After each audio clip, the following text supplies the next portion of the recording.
আপনাকে বিবেক এবং বুদ্ধি দিয়ে সৃষ্টি করেছে, আপনাকে এমন ব্রেন দিয়েছে যে ব্রেন দিয়ে আপনি প্রত্যেকটি কথাকে জাজ করতে পারবেন, যাচাই করতে পারবেন, যে এই ব্রেন অন্য কোনো সৃষ্টিজীবকে দেওয়া হয়নি।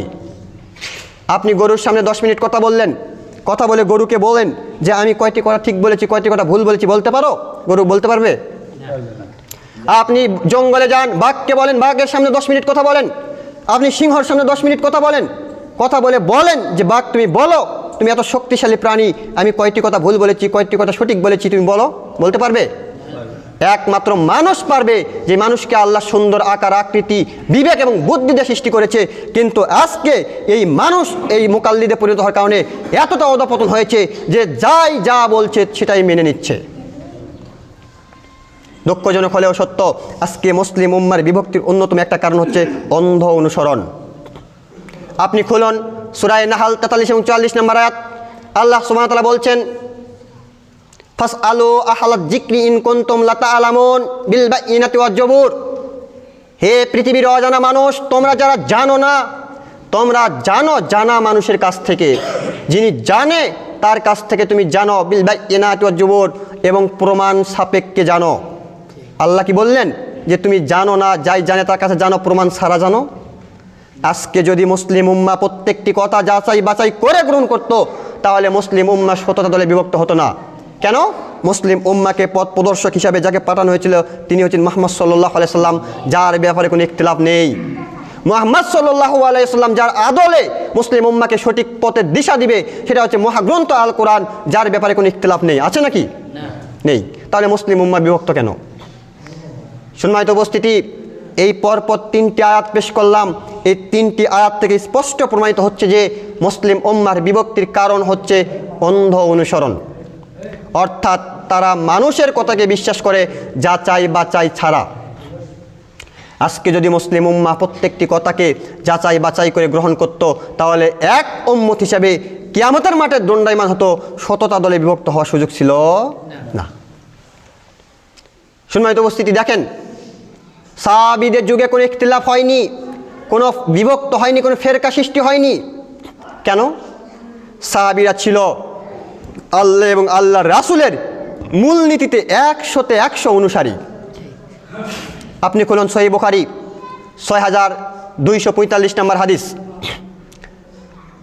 আবু সাঈদ খুদরি রাদিয়াল্লাহু তাআলা আনহু বলছেন, কুনতু ফি মাজলিসিন মিন মাজালিসিল আনসার। একদা আমরা একটা মাজলিসে বসেছিলাম, যেই মাজলিসটা ছিল আনসারীদের মাজলিস। ইজা জা আবু মুসা কাআন্নাহু মাজউরুন। এমত অবস্থায় একজন ব্যক্তি অর্থাৎ আবু মুসা আশআরী আসলেন, একেবারে ভীত হয়ে, বিবর্ণ চেহারা, বিভৎস চেহারা, চোখ মুখে একটা চিন্তার ছাপ পড়ে গেছে। তখন আমরা সাহাবীরা জিজ্ঞেস করলাম, হে আবু মুসা আশআরী, তোমার এই অবস্থা কেন? তোমাকে আজকে এত মলিন দেখাচ্ছে কেন? তোমাকে এত বিভৎস দেখাচ্ছে কেন? তোমার চোখে মুখে চিন্তার ছাপ কেন? তখন আবু মুসা আশআরী রাদিয়াল্লাহু তাআলা আনহু বলছেন যে আমার নিকটে ওমর রাদিয়াল্লাহু তাআলা আনহু দূত পাঠিয়েছিলেন, আমি যেন ওমর রাদিয়াল্লাহু তাআলা আনহুর সাথে সাক্ষাৎ করি। আমি ওমর রাদিয়াল্লাহু তাআলা আনহুর বাড়িতে গেলাম, 3বার সালাম দিলাম, উত্তর পাইনি, ফারাজাতু, আমি ফিরে এসেছি। আজকে রাস্তায় আমার সাথে ওমর রাদিয়াল্লাহু তাআলা আনহুর সাক্ষাৎ হলো। ওমর রাদিয়াল্লাহু তাআলা আনহু আমাকে বলছেন যে হে আবু মুসা, মা মানাকা, তোমাকে কে বাধা দিয়েছিল? আমি যে তোমাকে দূত পাঠিয়েছিলাম যে তুমি আমার সাথে সাক্ষাৎ করবে, কিন্তু তুমি আমার সাথে সাক্ষাৎ করলে না কেন? তখন আবু মুসা আশআরী রাদিয়াল্লাহু তাআলা আনহু বলছেন যে ওমর, আমি আপনার বাড়িতে গিয়েছি, দরবারে গিয়েছি, 3বার সালাম দিয়েছি, উত্তর পাইনি, ফারাজাতু, আমি ফিরে এসেছি। কেন? আল্লাহর নবী বলেছেন কোনো ব্যক্তি যদি কারো বাড়িতে প্রবেশ করতে চায়, সে 3বার সালাম দিবে, যদি উত্তর না পায় ফালিয়ারজে, সে ফিরে আসবে। আমি এই জন্য আপনার বাড়িতে গিয়েছি, 3বার সালাম দিয়েছি, উত্তর পাইনি, আমি ফিরে এসেছি। এই কথা শুনে ওমর রাদিয়াল্লাহু তাআলা আনহু চরম ক্ষিপ্ত। তিনি বলছেন, আল্লাহে, আল্লাহর কসম, হে আবু মুসা, আল্লাহে, আল্লাহর কসম, লা তুকিমান্না আলাইহিম বিল বায়িনাহ, তুমি যে হাদিস আমাকে শোনালে আল্লাহ রাসূলের নামে, এই হাদিসের পক্ষে তুমি দলিল দাও। যদি তুমি দলিল দিতে না পারো, তাহলে আমি তোমাকে কঠিন থেকে কঠিন শাস্তি দিব। দেখেন সাহাবীরা কত দৃঢ় ছিলেন আল্লাহ এবং আল্লাহ রাসূলের মূলনীতির উপরে। ওমর রাদিয়াল্লাহু তাআলা আনহুর জানা ছিল না যে কারো বাড়িতে প্রবেশ করলে 3 বার সালাম দিতে হয়, উত্তর না পেলে ফিরে আসতে হয়, একথা তার জানা ছিল না। তো আবু মুসা আশআরী রাদিয়াল্লাহু তাআলা আনহু বলছেন যে ওমর রাদিয়াল্লাহু তাআলা আনহু আজকে আমাকে এভাবে ধমকাচ্ছেন, তো তোমাদের মধ্য থেকে কে আছো আমার এই কথার পক্ষে দলিল দিবে। ওই বৈঠকে উপস্থিত ছিলেন বিখ্যাত ফকিহ উবাই ইবনে কাব রাদিয়াল্লাহু তাআলা আনহু। উবাই ইবনে কাব রাদিয়াল্লাহু তাআলা আনহু বলছেন, আল্লাহর কসম হে আবু মুসা আশআরী, তোমার এই কথার পক্ষে আজকে ওমরের দরবারে আপনার সাক্ষী দিবে ইল্লা আসগারু কাউমিন, আজকের এই মাজলিসের সবচেয়ে যিনি ছোট ব্যক্তি সেই আজকে তোমার এই কথার পক্ষে ওমরের দরবারে দলিল দিবে। রাবি বলছেন আবু সাইদ খুদরি যে আমি ওই মাজলিসে সবচেয়ে ছোট ছিলাম। আমি আবু মুসা আশআরীর সাথে ওমরের দরবারে গেলাম, গিয়ে বললাম, ওমর, আমিও শুনেছি আল্লাহর নবী হাদিস বর্ণনা করেছেন কেউ যদি কারো বাড়িতে প্রবেশ করতে চায় সে যেন 3 বার সালাম দেয়, যদি উত্তর না পায় তাহলে ফিরে আসে। যখন দলিল পেয়ে গেল ওমর, তখন ওমর একেবারে ঠান্ডা হয়ে গেলেন, গিয়ে আবু মুসা আশআরীকে বলছেন, আবু মুসা আশআরী, আমি তোমাকে অন্যায়ভাবে শাসাইনি, আমার ভয় হচ্ছে রাসূলের মৃত্যুর পরে কেউ রাসূলের নামে হাদিস তৈরি করে সমাজে প্রচলন করছে কিনা। সম্মানিত উপস্থিতি, আমি মনে কথা বোঝাতে পারিনি।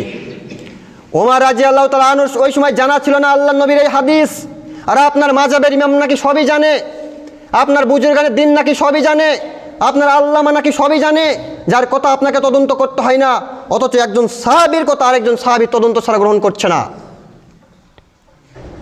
যদি এই মূলনীতির উপরে আজকে মুসলিম উম্মাহ থাকতো, সাহাবীদের মূলনীতির উপরে যদি আজকে মুসলিম উম্মাহ থাকতো, তাহলে মুসলিম উম্মার বিভক্ত হওয়ার কোনো সুযোগ ছিল না। সম্মানিত উপস্থিতি, দেখেন এইভাবে প্রত্যেকটি সাহাবী প্রত্যেকটি কথাকে তদন্ত করতেন, যার কারণে কোনো ফিতনা শুরু হয়নি সাহাবীদের যুগে। তার পরবর্তী যুগ এসেছে তাবেঈনদের যুগ।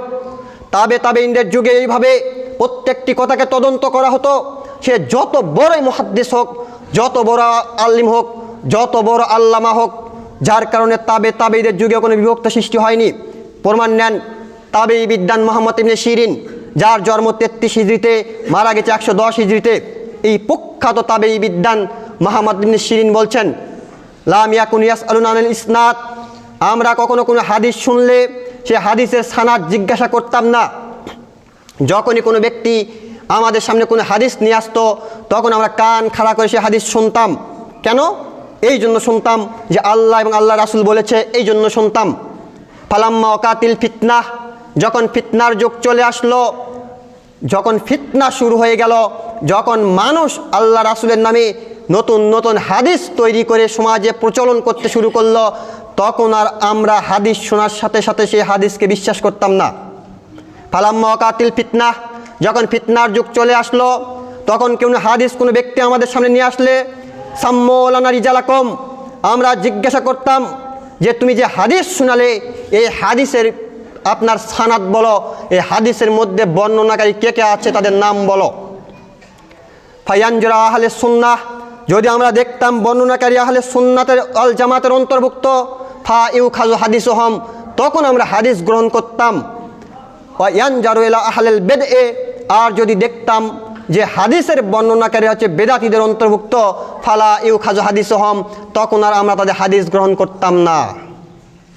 সম্মানিত উপস্থিতি, কথা বুঝতে পারেন না? দেখেন তাবেঈ বিদ্বান বলছেন যে যতদিন পর্যন্ত ফিতনা প্রকাশ না পেয়েছে ততদিন পর্যন্ত যে কোনো ব্যক্তি রাসূলের নামে কোনো কথা বললে আমরা মেনে নিতাম। যখন দেখলাম যে ফিতনা শুরু হয়ে গেছে, রাসূলের নামে মিথ্যা অপবাদ চালু করে দিয়েছে, রাসূলের নামে মিথ্যা হাদিস তৈরি করে সমাজে প্রচলন করা হচ্ছে, তখন আর আমরা কান খুলে হাদিস শুনতাম না। যখনই কোনো ব্যক্তি হাদিস নিয়ে আসতো, সে যত বড়ই মুহাদ্দিস হোক, যত বড়ই আল্লামা হোক, যত বড় আলিম হোক, যত বড় মুফতি হোক, তখন আগে বলতাম তুমি যে হাদিস বলছো হাদিসের রিজাল বলো, সানাদ বলো। যদি আমরা দেখতাম সানাতের ধারাবাহিকতায় আহলে সুন্নাহ ওয়াল জামাতের অন্তর্ভুক্ত যারা হকের অতন্দ্র প্রহরী তাদের নাম এসেছে, তখন ওই হাদিস আমরা গ্রহণ করতাম। আর যদি দেখতাম যে আহলে সুন্নাহ ওয়াল জামাতের অন্তর্ভুক্ত নয়, এরা হচ্ছে বেদাতীদের অন্তর্ভুক্ত, তখন আমরা হাদিস প্রত্যাখ্যান করতাম। কারণ শরীয়ত বেদাতীদের কাছে নিরাপদ নয়। শরীয়তকে সবচেয়ে বেশি বিকৃত করেছে বেদাতীরা, আর এই বেদাতীদের আমলকে আপনি সুন্নি হয়ে গ্রহণ করার কারণে আজকে মুসলিম উম্মাহ শতটা দলে বিভক্ত। সম্মানিত উপস্থিতি, তাহলে আমরা পরপর দুইটি কল থেকে একটি হাদিস এবং একটা তাবেঈ বিজ্ঞানের কল থেকে বুঝতে পারলাম সেটা হচ্ছে এই, যতদিন পর্যন্ত আপনি হকের উপর থাকতে পারবেন যতক্ষণ পর্যন্ত না আপনি তদন্ত করবেন। তদন্ত যখন আপনি ছেড়ে দেবেন তখন আপনি শততা দলে বিভক্ত হয়ে যাবেন, কারণ আপনি তখন মুকাল্লিদ। এই জন্য আপনাকে তাকলিদ ছেড়ে দিতে হবে। আল্লাহ আপনাকে চক্ষু দিয়েছে, ব্রেন দিয়েছে,